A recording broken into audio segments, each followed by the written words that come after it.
Deus. E nós, brasileiros, também temos feito isso. Por que eu trouxe para o Brasil? Porque eu sou brasileira. Então eu não tenho que falar só de Israel. Eu preciso falar do Brasil.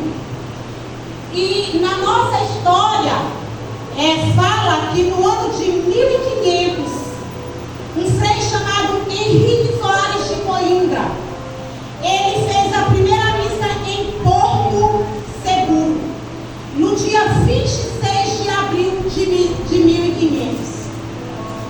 Sendo assim, ele estabeleceu naquele lugar um local de idolatria.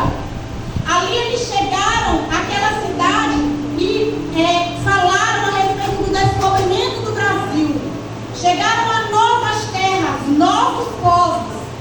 E o Brasil ele foi colonizado por portugueses, por espanhóis. E daí vem a nossa raiz idólatra.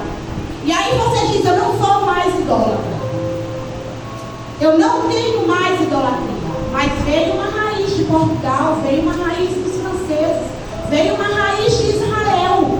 E nós somos povo de Israel. Porque fomos escolhidos por Deus para ser essa nação santa. Né? E aí ele fala aqui, eu venho trazer nessa noite, quero aprender junto convosco, junto com vocês, porque quando eu aponto para você, tem um apontando para Deus, um para você e três para mim. Então eu preciso me policiar muito mais do que policiar vocês. Como o pastor falou, quando o rei ele se preocupou muito com Davi, ele esqueceu dele. Ele já tinha perdido o reinado, mas ele se esqueceu que ele ainda estava no trono. E que ele ainda tinha que governar.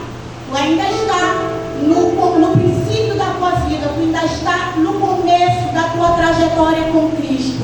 E quando tu estiver de pé, tu está no princípio, no começo, tu precisa te preocupar com aquilo que tu vai trazer ao altar do Senhor. E aí, eu trouxe para esse tema consequências espirituais da idolatria. E muitas das vezes nós não sabemos ou não nos apercebemos que tudo há uma consequência. Se eu der uma topada, talvez eu arranque a cabeça do dedo. É consequência da topada que eu dei. Né? Alguma coisa que eu vou fazer de bem ou de ruim vai ter consequência lá na frente. Consequências boas, muitas das vezes pode ser orar pelo teu filho, pelo teu irmão, pelo teu vizinho, pelo macumbeiro que está próximo à tua casa, e tu só pede justiça, e tu só pede juízo para ele, e tu esquece de pedir para que Deus salve. E quando Deus alcança, tu diz, glória a Deus, foi através da minha oração que o Senhor fez esse livramento, essa salvação. Então, as consequências da idolatria, consequências espirituais, como o pastor falou no começo, tudo é espiritual. Tudo que tu planta aqui, espiritualmente tu vai colher. A idolatria, ela nos torna deficientes espirituais. Ela nos faz pessoas sem movimentos, pessoas tristes, como fala no livro de Salmo, capítulo 115, do versículo 5 ao versículo 8. Você pode até não abrir, mas anote esse versículo. É muito importante aprendermos a respeito disso. E ele diz assim: tem boca, mas não falam. Tem olhos, mas não veem. Ouvidos, mas não ouvem. Nariz, mas não cheiram. Mãos, mas não apalpam. Pés, mas não andam. Nem som algum sai das suas gargantas. Percebe que a idolatria, ela é levada a imagens de escultura. E aqui o Senhor, ele vem nos atentar para isso. Porque é que Israel vai se debruçar ou se inclinar para adorar algo que não vai fazer nada por eles? Porque nós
é o teu Deus.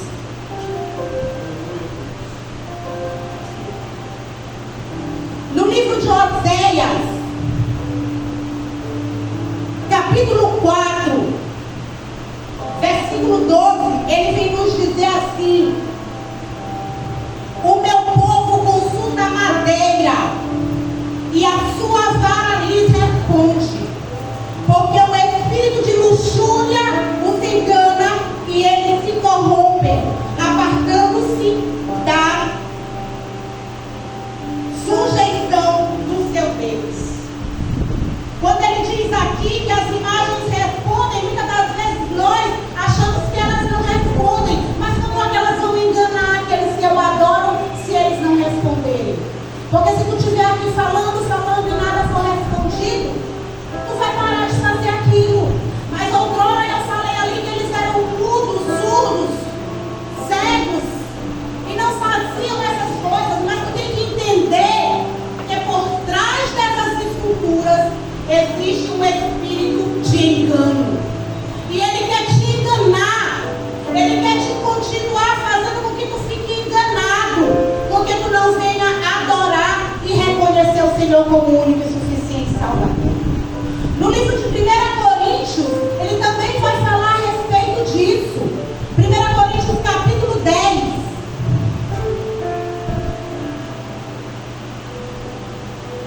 Capítulo 10, versículo 14, depois 19 e depois o 21. Ele vai dizer assim: portanto, meus amados, fugir da idolatria. E se o Senhor muitas vezes vem nos dizendo para que nós venhamos a fugir da idolatria, fugir daquilo que não é para nós, que não nos pertence, porque ainda nos prendemos fazendo, porque somos desobedientes, porque não estamos atentos com os nossos ouvidos inclinados ao Senhor e meu nosso coração voltado para o nosso Redentor. É por isso que muitas das vezes somos enganadas por causa disso. E a Bíblia diz que muitos ficarão enganados. Nem todos que dizem Senhor, Senhor entrarão no reino dos céus, porque vão ser enganados por palavras de vento. Palavra que vem dizer uma coisa: ó, o Senhor está aqui, está ali, está salvando aqui, está salvando ali, está fazendo obra aqui, obra ali. E muitas das vezes não é o Senhor, é só para enganar o povo, a multidão, para arrastar multidões para a idolatria, para a feitiçaria. No versículo 19 ele diz